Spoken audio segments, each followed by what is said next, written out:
So before we just jump into the demo, right, just a quick word on what you need to really use payments within our flow, right? If you are an existing Leegality customer, you don't really need to do a lot. All you need is a payment gateway account, which is KYC verified. This is a real simple process and it's completely digital, right? Can be completed in a couple of days. And once you have your payment gateway account, you just need to link it with your Leegality account, which is a simple 2-click process, which we'll see in the demo, right? So as I mentioned, the prerequisite to using this is you need to link your payment gateway account with your Leegality account, right? So the starting point for that is this dashboard. What you need to do is, and this is something that an admin user from your organization will have to do. Go to department, go to the payment collect feature, right? Choose which gateway you want to link. Currently, we've partnered with Razorpay, but if you have other payment gateways, we are happy to have a chat with you. Choose the payment gateway, which is currently Razorpay, and click on link account, right? When you click on link account, you will be taken to a authorization page hosted by the payment gateway concerned, right? So here, Razorpay is asking you to share your account access with Leegality, right? All you need to do is agree to share access and authorize, right? If you're not already logged in, you'll just have to enter your password or do an OTP authentication and you're ready to go, right? Now, once you've clicked on this, our systems will talk to the Razorpay systems, and bingo, the payment gateway is linked. The status of the linkage is activated, and you can now go ahead and enable payment collection in your journeys and click on update, right? So this is a one-time process that needs to be done by somebody who is an admin user in your organization who also has access to your Razorpay credentials. Once you've done this, you're all set. Right. Now, so once you have that really easy setup out of the way, you can now start sending invitations which include payment requests in addition to e-sign requests as well. Right. So let's say we have a loan agreement and I want to get this signed from a customer called Siddhant.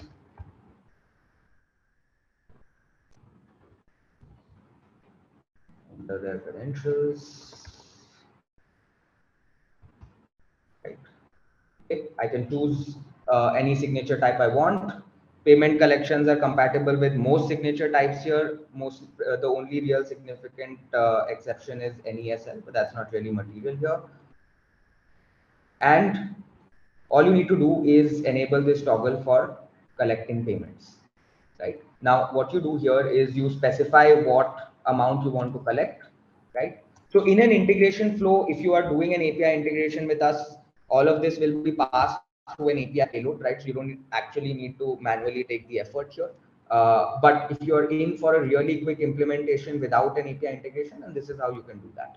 Right? So you enter the payment amount. Let's say I've put a stamp duty of 100 rupees on this paper, and I want to collect that from my customer. I enter the 100 rupee amount here. I can also add a custom message so that your customer knows what exactly they are being charged for, right? So for example, I'm collecting the stamp duty amount here. So I'll say something like, please pay INR 100 towards the stamp paper attached to your loan agreement. So now I've saved that message, right? So once you've done all of that, this process is something users of Leegality would be familiar with. You set coordinates in your agreement, take a look that everything is okay, and then click on the send button, right? Now we land up on the details page. Now let's see what happens to the customer. Right? The customer has received an email in this case with a signing link. Right? This is something that the customer would be familiar with. A document preview, they can take a look at the agreement to see that everything is kosher, it's in line with their expectations, nothing is wrong. There are no issues like spelling mistakes, etc., which can cause issues later. Right? Yeah, okay. So the once the document has been previewed, the customer clicks on next and they get a request for payment, right? Now, this page again carries your branding, right? So the logo of the customer will appear on the left. There's a message here as well saying that please pay INR 100 towards a stamp paper attached to your loan agreement. So the customer knows contextually what exactly you're asking payment for, right? The customer has a lot of other information here. Customer is being told that payment details will be sent to this email ID and this mobile number. The customer is also told that if you don't sign within a particular time period, which is 5 days, then the amount paid will be reversed. Right? So your customer is getting all the contextual information necessary to successfully and confidently pay the amount here, right? Without necessarily calling somebody from your team to ask clarifications, right?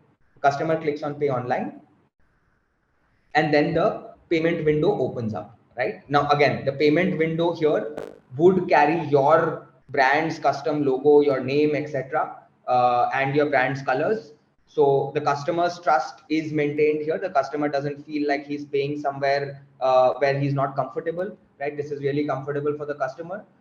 You can completely choose what options the customer sees here, right? So if you want to limit the customer to only a few payment methods, then you can configure that on your payment gateway dashboard, and only those methods will be visible here, right? So this is completely up to you what configurations you want, right? You can have credit cards, UPI, Paytm, any wallet that you want. You can have BNPL options as well, pay later services, whatever's available within your payment gateway account, right?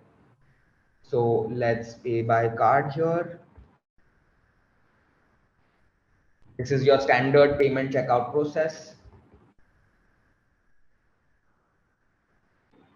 And after the OTP is entered, the payment is successfully completed, right?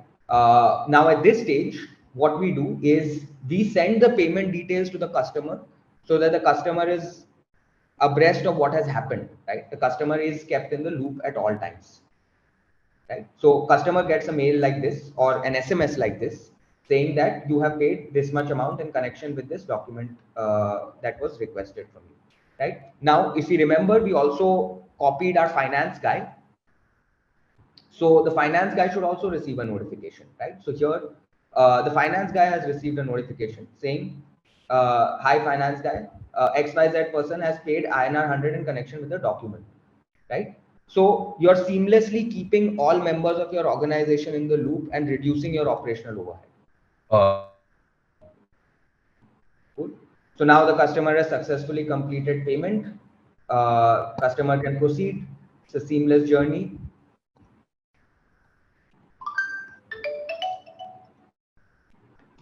Customer enters the OTP now for e-signing.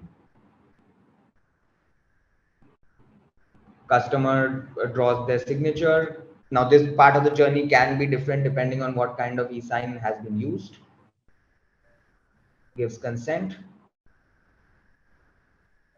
And that's it. The document is complete. So in a single flow, in a few minutes, the customer completes payment as well as e-signs the document. Everyone in the ecosystem is notified simultaneously, right? And logs are generated which help you in reconciliation as well, right? So let's see how the logs look like here, right? Now on the legality dashboard, you will be able to see your payment logs. This allows you to see for this document what was the payment ID, what is the status of the payment. You can also see your account-wide activity logs, which will show you at what time the payment was made, what time the payment was authorized, and what time the payment was captured, right? So the entire payments chain is visible to you on a real-time basis for tracking and reconciliation, right? Now, what we've also done is we've integrated our systems really tightly with the payment gateway so that if you decide to issue a manual refund to the customer from the Razorpay, from your Razorpay or your payment gateway account, then that updated status gets reflected in the logs as well, right? So whatever you do with this payment, the customer will always be notified by legality. You don't really need to worry about anything, right? So those are the few things that we wanted to cover as a part of the payment journey itself.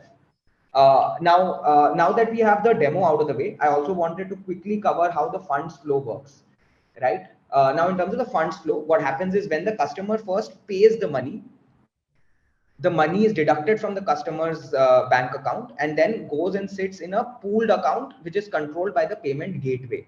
And it is only when the customer signs the document that the money hits your bank account, right? So you get the money when you know that everything has been definitively closed successfully. You have the agreement, you have the money in your bank account, right? So the settlement timeline is a T+2 standard settlement cycle. 2 days after the successful e-sign, you should have the funds reflecting in your bank account, right? Now, if for any reason the customer fails to e-sign the document and 5 days have elapsed since they actually paid the amount in question, we will automatically refund the money to the customer, right? So that's what we mean by automated refunds, right? So all of these processes just make your life really, really simple. You don't really need to manage any of these things manually or separately.